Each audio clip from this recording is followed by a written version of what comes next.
At 2 p.m., as civilians were reporting for duty, Egypt opened fire.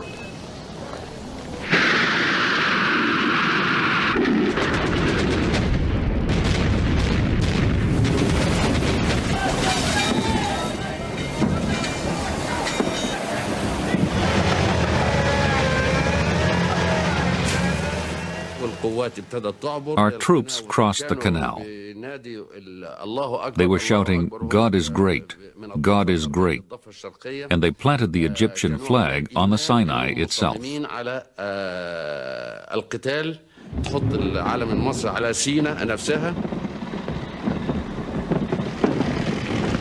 About 6 o'clock, I told my people, my forces, felicitations. The Israelis has lost their balance. Sadat's armies drove the Israelis from the Suez Canal. Israel's Air Force tried to retaliate, but failed to break through Egypt's missile cover.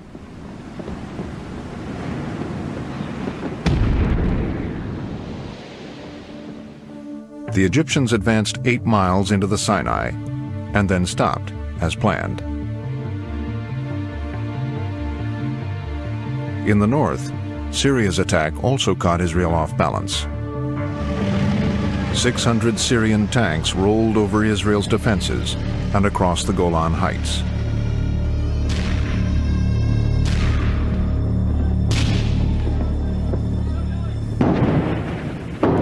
We weren't ready today. We came from the home, in the middle of Yom Kippur. So who was here? That was regular soldiers? Yes, only the regular. So they must have had a hard time?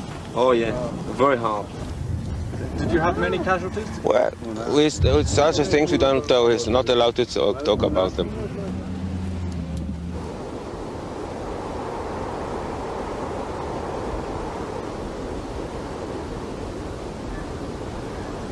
The Syrians were expected to press their advantage.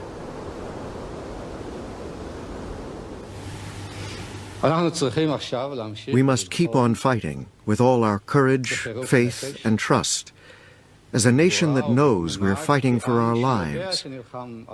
And we are fighting for our lives. Israel's defeat appeared imminent, but on the 4th day, the Syrians ran into a large Israeli force. Israel had been able to divert troops to the Syrian front because the Egyptian army had halted. Syria's President Assad demanded to know why the Egyptians were not advancing through the Sinai as agreed. The president kept phoning Sadat and insisting, "This is not what we agreed." Sadat never gave him a straight answer. Syria appealed over Sadat's head to the Soviet Union, still Egypt's patron. The Soviet Prime Minister came to Cairo to sort things out. Prime Minister Kosygin kept asking Sadat why his forces had stopped without taking the Sinai. He was infuriated by Sadat's answers.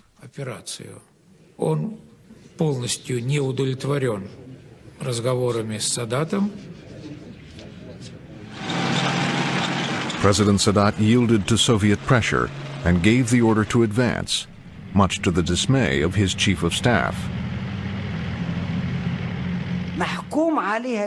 It was doomed to failure from the start. Israel's Air Force was much stronger than ours.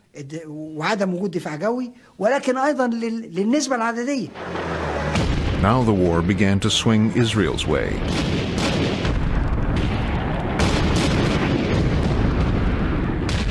In 3 hours, 250 Egyptian tanks were destroyed. But Egypt still had 2 armies in the Sinai. The Israelis planned a daring coup. They set out to cut through the gap in the Egyptian lines, create a bridgehead over the canal, and sweep around to isolate the Egyptian Third Army. The architect of the plan was General Ariel Sharon. We slipped through the Egyptian lines without major problems.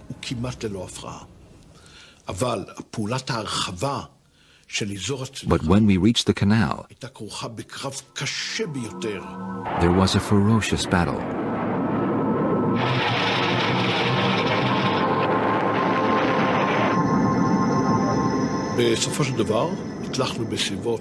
Eventually, at 1 in the morning, the paratroopers crossed to the other side in dinghies. The next day, Israeli forces raced across the canal to secure their bridgehead. I was at the canal. I could see the tanks crossing and the trees on the other side.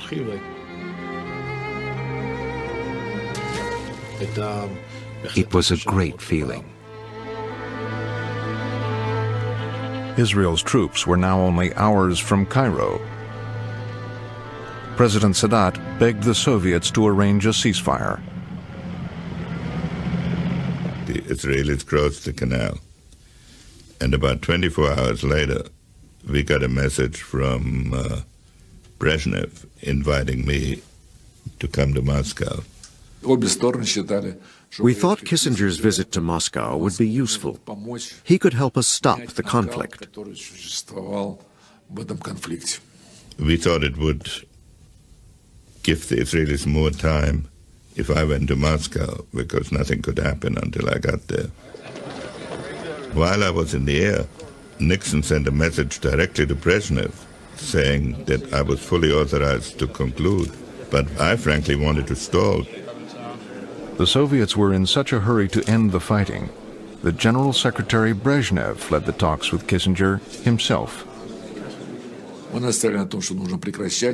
He insisted that the advance be stopped. In return, Kissinger wanted the Arabs to recognize Israel's right to exist. What we said was that there should be direct negotiations at some point between the Arabs and Israel. I told Brezhnev I would carefully communicate everything he said to Washington, but that there had to be some time interval so that I could get the president's views. And he said, no, here's a message. And he gave me power of attorney, that, in effect, power of attorney that the president had given me, which did not thrill me. The Secretary of State realized he could stall no longer. While still in Moscow, he agreed to terms for a ceasefire. But it was another 5 days before the war ended. During that time, the Israelis encircled the Egyptian Third Army.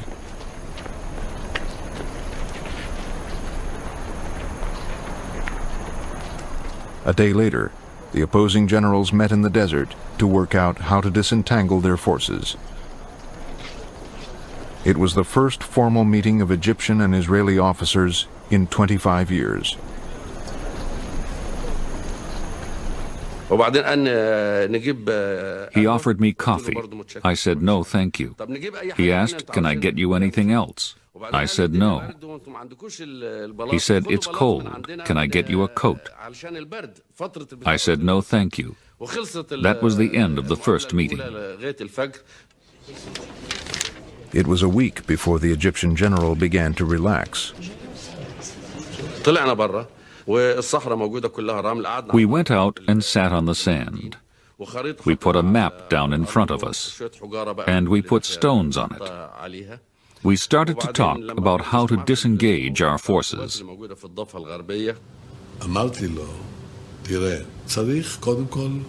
I said, look, we have to end the friction between our forces. The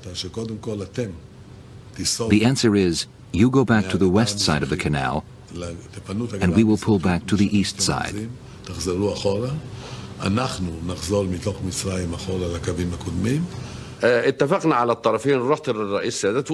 I went and told Sadat we had reached an agreement. He was pleased with what we had achieved. Allahu Akbar! Allahu Akbar! Allahu Akbar! Each side's dead were returned. and Israel allowed supplies through to the trapped Egyptians. But Sadat wanted more than a ceasefire and a disengagement. He wanted the Sinai back. But once again, he would talk only to the Americans. He came out in military uniforms and said, I need a Kissinger plan. I agreed to do a shuttle and settle it fast, and he said he would make major concessions to make it possible. Kissinger decided the way forward was to bring all the parties to a peace conference in Geneva. I never thought you would kiss a woman. Kissing her. After all, it's kissing her. I wonder who's kissing her now. The Egyptians and Israelis agreed to attend the conference. And then there was President Assad of Syria. I had heard he was impossible, but he greeted me with extraordinary politeness and courtesy. And I said, you know, it's amazing. They all accuse you of being so difficult. Whenever Kissinger wanted to change the date or venue, President Assad agreed. Kissinger told him, "You are so accommodating." I got overconfident, and I said, is there anything I should have asked you that I didn't? He said, yes, you didn't ask me whether I'm going to the conference. I said, are you? He said, no. Assad did not want to negotiate with Israel. But Kissinger was able to get the rival armies to disengage.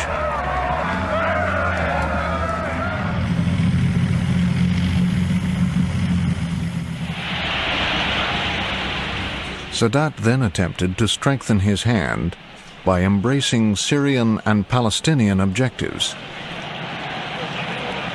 Israel must move on all the fronts, on the Egyptian front, the Syrian front, the Jordanian front, the Palestinian front. At a time when Arafat wanted to replace Israel with a Palestinian state, Sadat pledged unity. You see, we are cooperating together.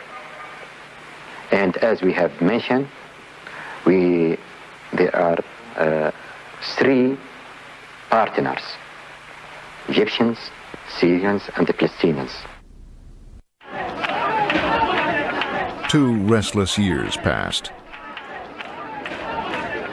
Then, Israeli elections brought forth a leader determined to hold on to the West Bank and Gaza. What occupied territories? If you mean Judea, Samaria, and the Gaza Strip, they are liberated territories. They are part, an integral part of the land of Israel. The new prime minister made the building of settlements his first priority. Settlements like the new town of Yamit, where 5,000 Jews lived in the Sinai. Begin was highly suspicious of Sadat. Sadat is an implacable enemy of Israel. This is also the truth. He is no fool, but he is an enemy.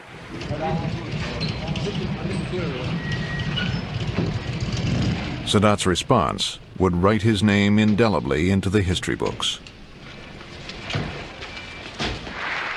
He announced he would make a keynote speech to the Egyptian parliament. He invited the leader of the PLO to attend. Arafat was happy to be in the parliament, and he was happy that Sadat is paying attention to the Palestinian problem.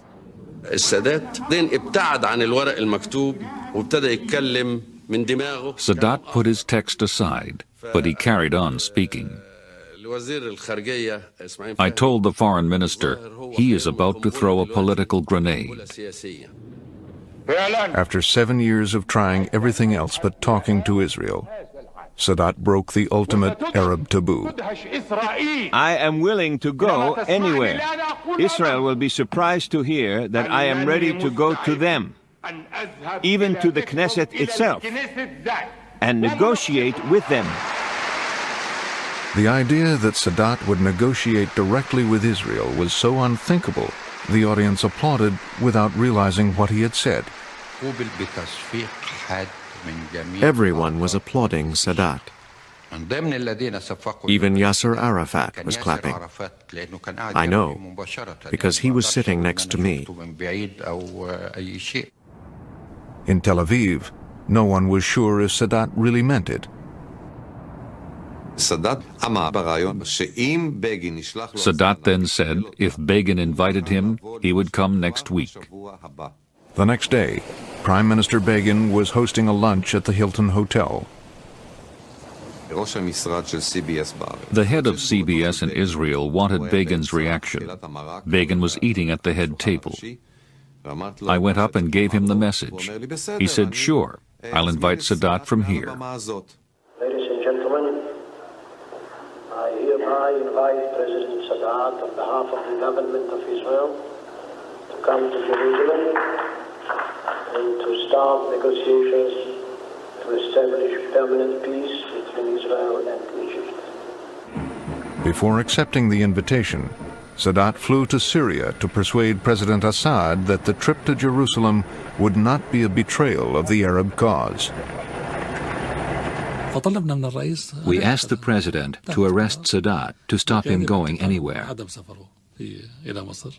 But Assad considered Sadat his guest and preferred to hear him out. President Assad was trying to make Sadat change his mind. He told me, it will be proved that you are wrong. I said, very well, Assad. This is a sacred mission for me. And if this is going to be the last mission as a president, I shall be very happy to fulfill it. President Assad was not impressed. They talked for 7 hours. Assad's ministers urged him to act. The Presidential Guard was standing by. President Assad refused. He said, "It is against the Arab tradition for a man to arrest his guest." President Sadat returned safely to Egypt. 3 days later, he set off for Jerusalem. I feared for his safety. We had been enemies for 40 years. He was putting himself at their mercy. He would be sleeping there that night. I was very anxious.